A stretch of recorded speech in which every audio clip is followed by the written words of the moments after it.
Welcome,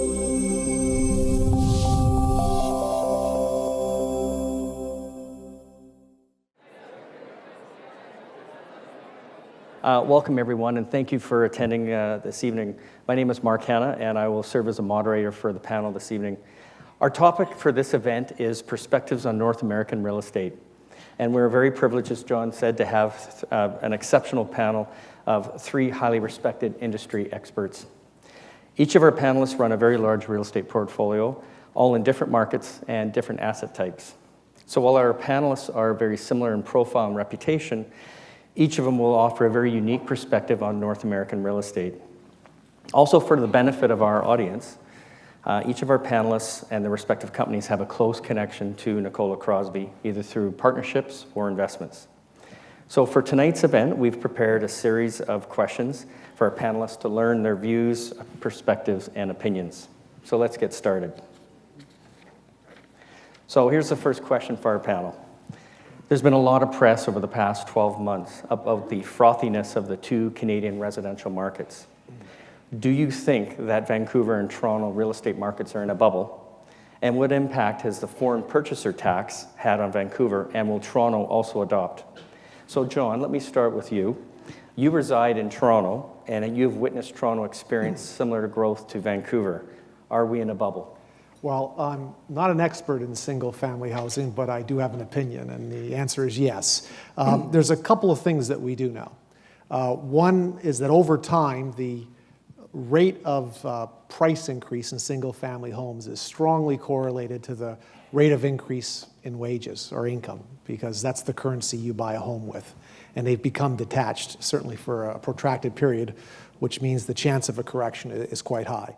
And the second thing that we know, as it relates to single-family housing, is that they're basically not a great investment. And the reason I can say that, it's been studied a lot. An individual named Robert Shiller, who is the founder of the Case-Shiller Home Price Index and a Nobel laureate in economics, studied single-family housing prices in the States over a 122-year period, from 1890 to 2012. And what he found was that single-family housing prices in real terms, so the rate above inflation, increased on average only 0.7% per year. That's not 7%, it's 0.7% per year. That doesn't include renovations. Anyone who owns a house knows that you're upgrading the kitchen and all that kind of stuff. So it's not great. And if you look at the numerics, if you take household medium single-family housing prices and divide that by median single or household income, you get a multiple of housing prices versus income.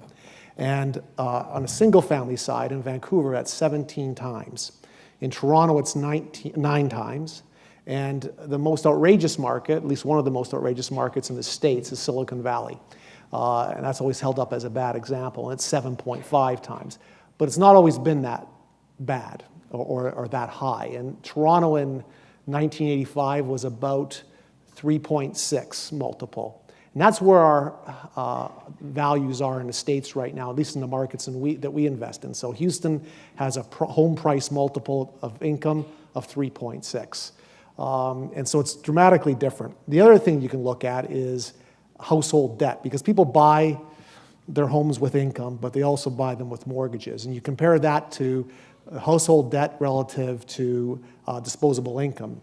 And we saw in the US housing crisis, if you get too much household debt, it turns over and you have a housing correction. So that level of household debt to disposable income in Canada is about 165% right now, and that's a record. What was it in the States when the housing market flipped over? It was 137%. It's now deleveraged to about 111%. And then there's household debt to the income of the country, and that's also an important measure. And so where's Canada on that? And it's at a record. It's at 100%. It's never been there before. The US is only at 78%. The UK is always considered one of the most levered consumer societies in the world. It's at 87%, and Japan's at 66%. So, I'm not an expert in it, but it doesn't look right. And I think there's some vulnerability there. Thank you, John. Andrew, same question. While you reside in Vancouver, you travel a lot through North America and the UK. So you have a very much of a global perspective. Can you share with the audience your views? Okay, and a number of things. First of all, a bubble does not mean, just high prices don't mean there's a bubble. Alan Greenspan famously said, you don't know it's a bubble till after it's popped. And a bubble really is what they saw in Holland in the 17th century, where you had tulip bulbs, which became a newly fashionable thing, and people could exchange a single tulip bulb for 12 acres of land at its height. So those are valid statistics. But as far as at least for 10 years, 15 years, you could have quoted exactly the same statistics about Vancouver and said, debt is too high, income is too low compared to value. I would say there isn't a bubble, except that one of the places that is causing a bubble, which is China, I believe there is a bubble. And it's because prices are going up. And they bleed over into our market. So you have to ask yourself, what is going to change? Is China going to go away? Will this tax on property on foreign owners make a difference? On the basis of the evidence so far, not very much. Used to be that banks, most of their balance sheet used to be made up of corporate debt. Now corporate debt's very often securitized and what have you. That space was taken up by home mortgages. And that sort of coincides. That change began in the 1970s. And that's when, for most people, houses started becoming a source of wealth and not just something they lived in. I don't think that's going to change. The banks are going to be around. Second thing, in Vancouver, we've now had this going on for many, many years. And parents have equity in their homes. And I know so many parents who are selling their homes, going somewhere cheaper, and giving it to their kids.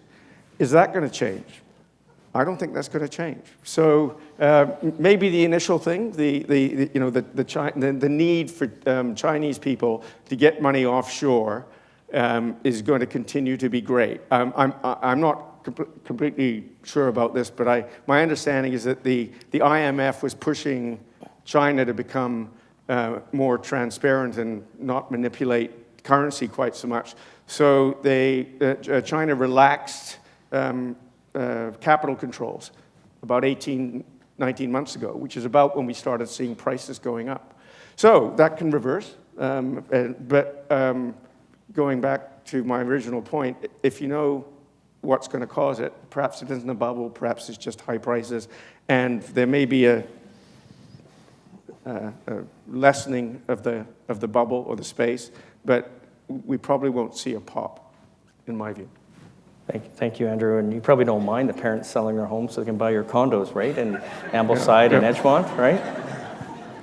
So Don, same question. You have a unique position in that you are from Toronto, but you wisely moved to Vancouver 15 years ago. Are the markets in a bubble? Yeah, so for full disclosure, my expertise in single-family homes is buying and selling 4 houses in my lifetime. So consider the source. But I can tell you when we're looking at commercial real estate and multifamily rental, we look at the real estate fundamentals that are underpinning the marketplace. And I would say in Vancouver, there's just a lot of good things happening. I think that make housing prices expensive here. I think housing prices in Vancouver are always likely to be expensive, certainly relative to regional incomes. We have 35,000 to 40,000 people a year moving into the city. Vancouver's been a job growth machine the last 18 months in particular, leading the nation in job growth with 100,000 jobs created. BC's been leading Canada in terms of provincial GDP. It's forecasted to lead provincial GDP through the balance of this decade, according to the Conference Board of Canada. And it's the only province to have surplus 3 years running, and it looks like it's going to be a 4th.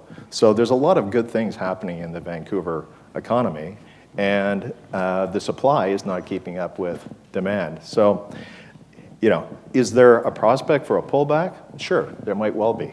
In the community in which I live, housing prices were up 35% year over year. If housing prices backed up 15 or 20%, is that the breaking of a bubble? I don't think so.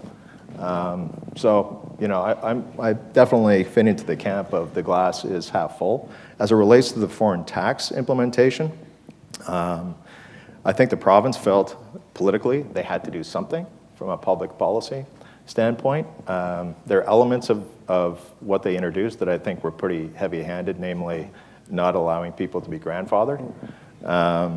But you know, housing sales were already slowing prior to the introduction of the foreign property tax. And you know, we're seeing sales coming off. So I think they would have anyway. I think the foreign tax has probably exacerbated that. And so, you know, when home volumes are off 40%, if that continues, ultimately that's going to have an impact on achievable pricing. I think you make a good point, Don, about jobs here. I think the stat is there's 40,000 new people immigrating to the province here every year, and if we're only adding 25 to 30,000 new homes or condos, I mean, I'd be interested to see Grosvenor. That's what you do. You build the condos. I mean, the demand is there, even though we see cranes and developments happening. I mean, there's still not meeting the demand. There's only one solution to supply and affordability in this marketplace, which is more density. Density, yeah. And so, you know, that requires change, fundamental change in planning policy.